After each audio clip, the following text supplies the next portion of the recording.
My work area is an absolute mess because I've been trying to squeeze in work. Welcome everybody to today's installment of a few little things I'm doing. I had to get some things in order this morning, like my chicken coop. I need some adjustments. Got a bunch of rain.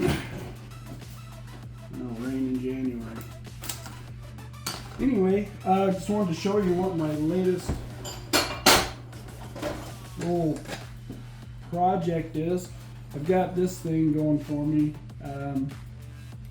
Basically just built a plate. It's not even, it's just roughed out. Trying to do something with this intake. Just gonna look something like that, and because of limitations of room, I'm gonna try and stack this in here. The main purpose for this is, as I've been saying multiple times, is this is the air box for this partner.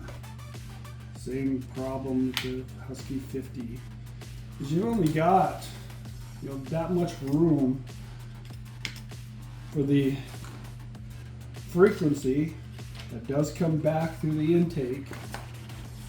So you're talking just a minor distance.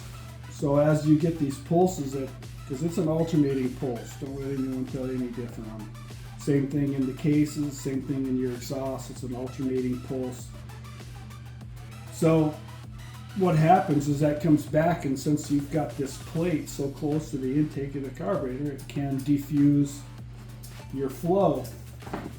So I'm trying to do something here to give it a little more room so that it actually is not bouncing, then not off of a flat plate like was on the stock air filter.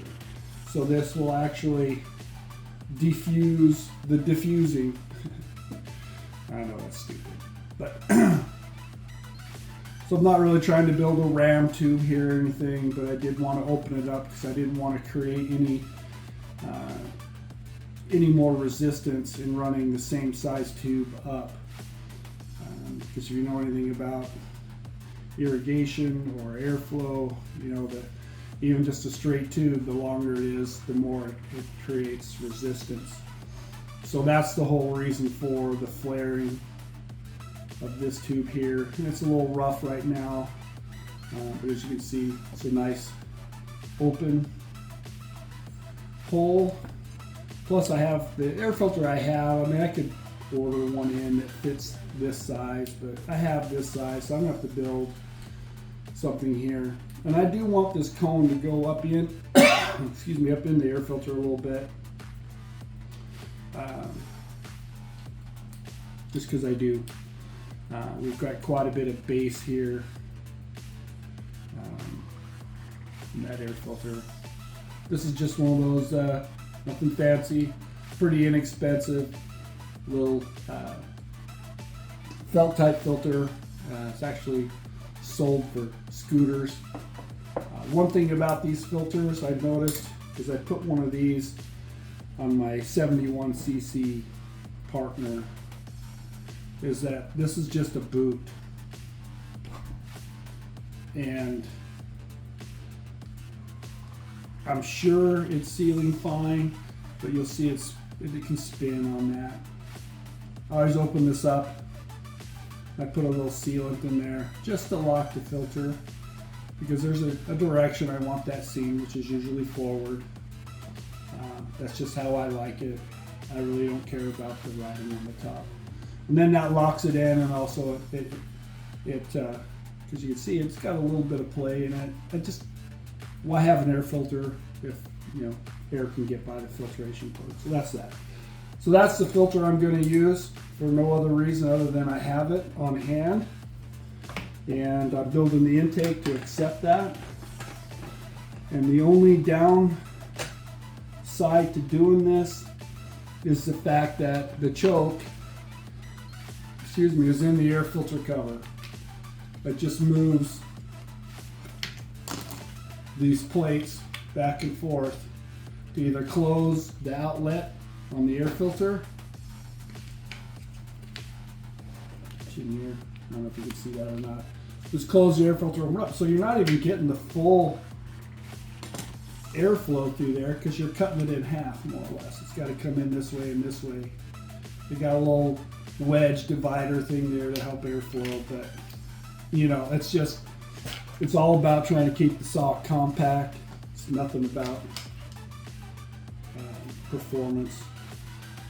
And then they ran this silk screen, which chainsaw manufacturers have run forever and a day. Oh, I keep putting it back in there.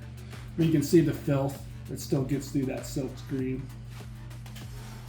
That's why a lot of manufacturers in the early 80s were coming out with foam options. And then they came out, you know, they had the flocked filter for a while, and that was just a joke. So anyway, that's the project that we're working on right now, and you can see Wolf Pioneer Partner. I've taken the expansion chamber off. I put the modified muffler back on there. I'm going to put this on, this aftermarket air filter on there, trying to get it just to breathe a little better. See if I can't maintain the RPMs in the cut. And so that's that. I'm going to keep talking if I keep looking at this saw. So I'll let you go. Thanks for checking in today, and we will talk to you next time. Thanks. Appreciate you.